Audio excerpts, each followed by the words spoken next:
For much of history, our cultures have wrapped human sexual expression in shame.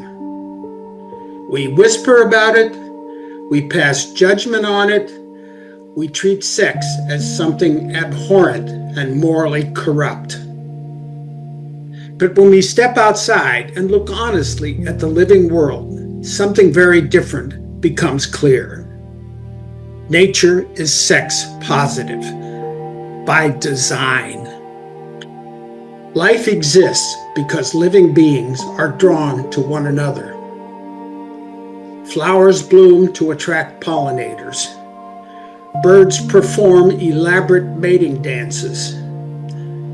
Forests and oceans are alive with courtship, attraction, and reproduction. Across the web of life, sexuality is not hidden. It is celebrated. Colorful feathers, fragrant blossoms, songs, displays, and rituals. Nature does not apologize for any of it. Sexual attraction is one of the great creative forces on our planet. Without it, there would be no forest, no coral reefs, no birds in the sky, and no human beings.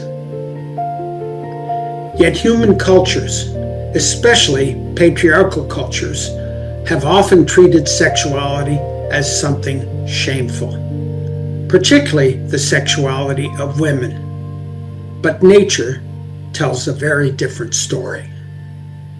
Sexual attraction, beauty, and desire are part of the living systems that sustain life on Earth.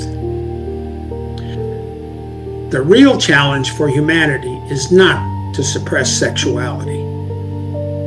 The challenge is to bring maturity, respect, and equality to one of the most powerful forces in human life.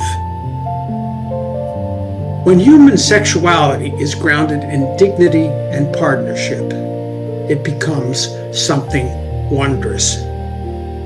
Not something to fear, but a gift from nature we should all value and appreciate.